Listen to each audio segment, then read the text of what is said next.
Et bonjour à tous. Alors, on va se parler un petit peu de la douleur. Alors, on a cette carte aujourd'hui qui est là, qui est apprendre et tirer des leçons de la douleur. Je le dis assez régulièrement, la douleur n'est pas la leçon en soi. C'est pas parce que la douleur a été vive que la leçon a été apprise et vice-versa. Mais apprendre de la douleur, c'est une bonne chose. Mais ça veut dire qu'il y a aussi eu la douleur. Ça veut dire que la douleur, il va falloir apprendre à la canaliser. Hein, et à ce que on arrive à la fois euh, justement à la laisser mûrir. On a cette carte qui est juste à côté de la douleur. Alors, on voit deux personnages là qui sont tout simplement en train de regarder la télé, hein, qui chillent, qui sont tranquilles. Je pense que il faut le message ici et il faut laisser la douleur vous traverser au point de déjà la douleur peut affaiblir le corps. La vraie douleur enlève une partie de l'énergie. On a des fois des parties d'âme, on pourrait dire ça, qui peuvent sauter tout simplement à cause d'une douleur. Donc c'est assez violent. Moi, on le sait, hein, moi j'ai mon mari qui s'est suicidé. La douleur a été intense. La leçon derrière a demandé mûre réflexion avant d'apparaître. Il a fallu déjà que je me canalise, il a fallu que je trouve une occupation pour agir au jour le jour, pour trouver à chaque seconde une occupation, pour me sentir en vie, pour m'ancrer, pour ne pas que cette douleur me dévore et me ronge. Mais c'est de ça qu'il est question aussi, c'est-à-dire qu'il faut laisser traverser la douleur. Il faut se laisser du temps quand on a appris une leçon de vie pour la comprendre. La leçon arrive, elle est là, elle est toujours derrière, mais la prise de recul est nécessaire. Alors là, on l'a poussée à l'extrême puisque la prise de recul, elle est voilà, dans les draps sous le canapé. Mais pourquoi pas? Moi, je sais que mon seuil de tolérance maintenant à certaines choses de la vie est assez haut, mais je sais pour avoir certains clients que eux, leur seuil est assez bas.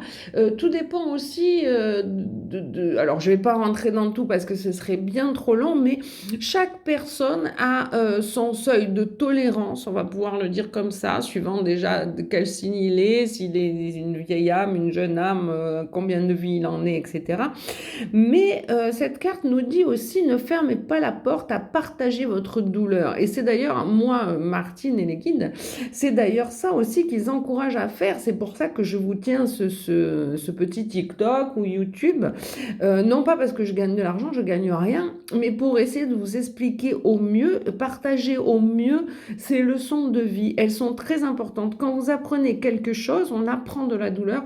N'oubliez pas de le laisser mûrir, mais de le partager avec quelqu'un. Il va sûrement vous aider à voir des facettes que vous n'auriez pas vues. Moi, quand mon mari est décédé, j'avais un ami, sa femme est décédée. Je me suis bien entendu rapprochée de lui et je pense que les douleurs vous font vous rapprocher. Et cet ami, je l'ai écrit dans le livre, de qui j'attendais aussi pas mal de retours finalement, peut-être des clés, des réponses. Il m'en a donné une, mais d'une puissance. Pour moi, ça a été une révélation. Il m'a regardé alors que j'attendais de l'aide. Il m'a dit, mais on perd tous quelqu'un un jour. Et là, j'ai réalisé que c'était vrai. On est seul et on meurt seul. Donc forcément, c'est une illusion de dire qu'on va arriver avec le couple jusqu'au bout de la vie. On va peut-être essayer d'y aller le plus loin possible, dans les meilleures conditions possibles, mais on va pas forcément y aller à deux. C'est-à-dire que la vie, elle est propre à chacun, quoi qu'on y fasse. Mais au final, les leçons, elles seront toujours apprises à notre rythme et seul. Et cette clé que m'a donnée mon ami ce jour-là, eh bien, sur le coup, je ne l'ai pas compris. Enfin, si, je l'ai compris, mais elle a été très, très violente pour moi parce que, mais elle m'a aidé à passer un cap aussi très, très violent. Donc, le point de vue d'un ami sur la douleur, sur ce qu'on a appris, sur les leçons, peut être un autre angle de vision pour vous amener la clé qu'il va vous falloir. Donc, discuter avec les gens ne sont pas des pertes de temps. Maintenant, prenez vos décisions seuls. Sachez ce que vous voulez faire seul. Décomposez-le bien avant l'action. Voilà, prenez votre temps.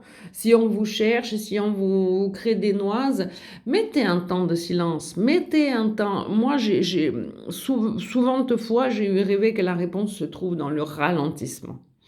Donc le ralentissement et le partage et les guides, voilà, c'est le ralentissement et le partage. Je vous aime, je vous embrasse.